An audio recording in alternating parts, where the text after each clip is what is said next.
Welcome to the Glenn Beck program. Tonight, I'm going to share a novel concept with you. Tonight, I don't want to waste any time at all. We got a lot of work to do. Let's go.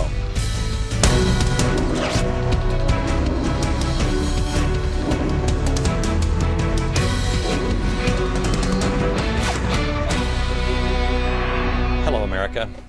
I want to have a serious conversation with you tonight because we're on the beginning of something that, quite honestly, the more we dig into it, the more things you see in the next week, it's going to explain everything. All of the pieces that we thought we were exposing one by one, we thought they were important, but now we're beginning to see the whole puzzle piece. We're beginning to see the whole picture.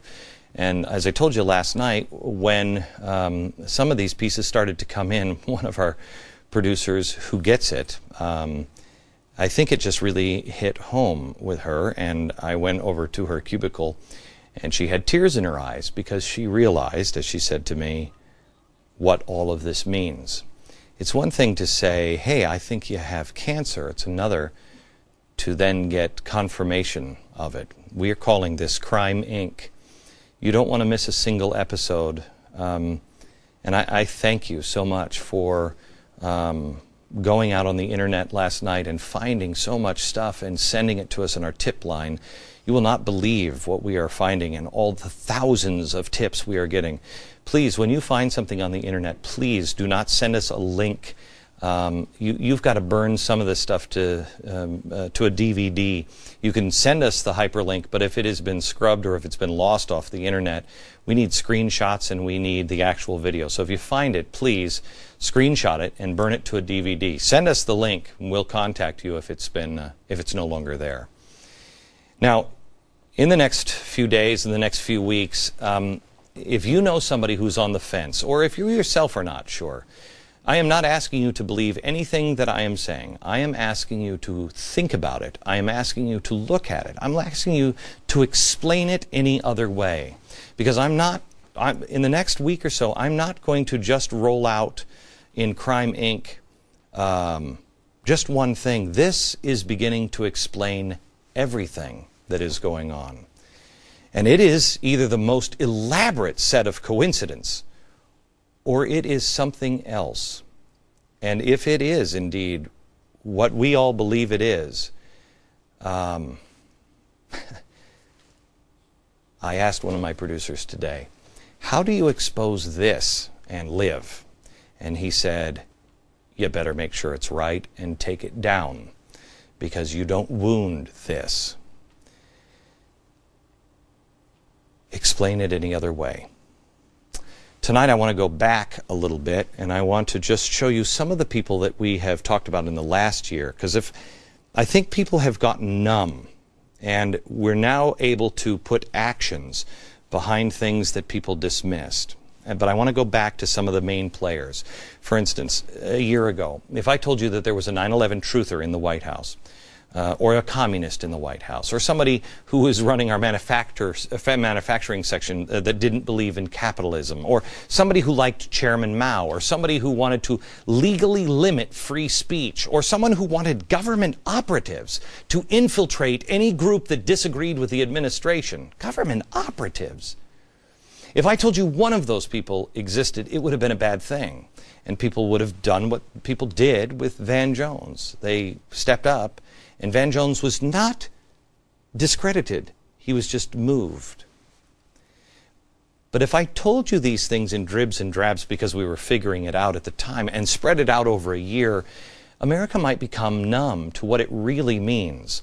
But if you stop for just a minute and you look at all of them and you have an umbrella that begins to show you what's coming and what's happening, you might have a slightly different view. Let me show you the umbrella. Okay? Now this, granted, Maurice Strong will say this is for a novel that he was writing, but he has never written a novel. And Maurice Strong is a guy who is UN Central and surprisingly involved in almost everything. This is what he said in 1990 in an interview. He said, "What if a small group of these world leaders were to conclude that the principal risk to the earth comes from the actions of rich countries. In order to save the planet, this group decided isn't the only hope for the planet that the industrialized civilizations collapse. Isn't it our responsibility to bring that about? Okay, let me just go over a few of these things. So what we're looking, this is a what if, and remember what we're talking about is a novel that has never been written all these many years later, and he's never written one, but it's a good novel. But words have power. We're looking for a small group of people. They've got to be global, a small global group of people. They have to believe, this small group of people, that there's a threat to the earth, a principal threat to the earth, which is that rich countries are the problem. A risk to the earth, and that risk is rich countries. Then they also have to believe that this group, they see this risk, and it's coming from the rich countries, and the best thing they can do, the only hope, is for the planet to collapse the industrialized civilization. Okay? So they have to collapse the system. Wouldn't it be our responsibility to bring that about? Okay, why would it be their responsibility to bring that out? Well, if you can't convince people of these things, then you've got to do it in a different way. And if you do it in a different way, then that means you need control. This is the thesis for what I'm going to be laying out. A little bit of it tonight, but over the next week. And America, you are not going to believe how all of the pieces fit. It is terrifying. And it is more than Crime Inc. Holy cow. Okay, so let's find the group of people. Okay?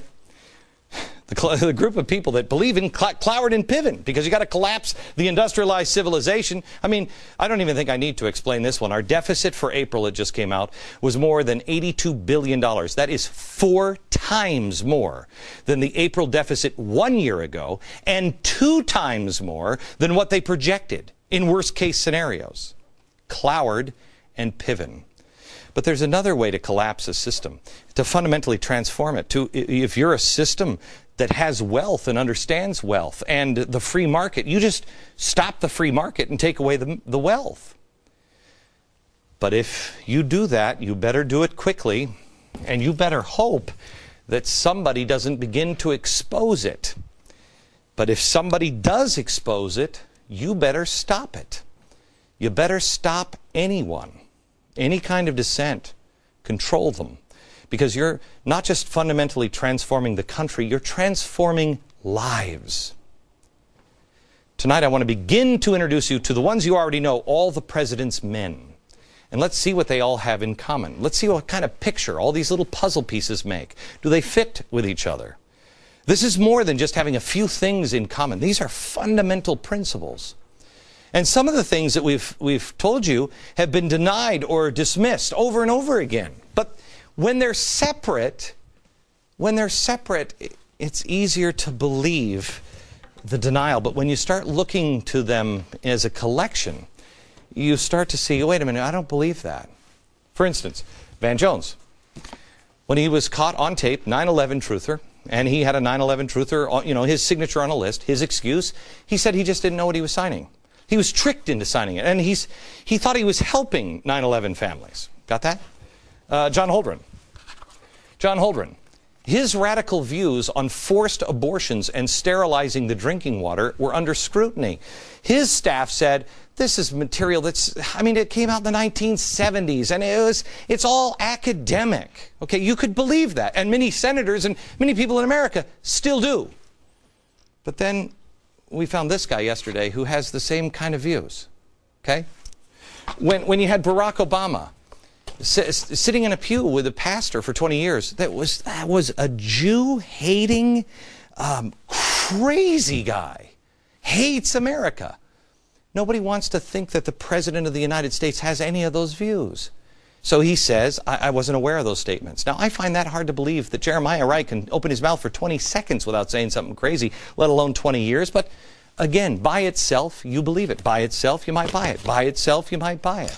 When Anita Dunn said, you know, Chairman Mao was the philosopher she turned to most. She said she was joking in an attempt at irony, but it clearly fell flat. Okay, if it was one, it was a novel. It was smears. I didn't hear it. I didn't see it. It was a joke. It was just academic. We were just speaking. No, we didn't mean it that way. Oh, it's out of context. Oh, these guys who are saying this are just trying to destroy me. I mean, the people involved, it's always the same thing.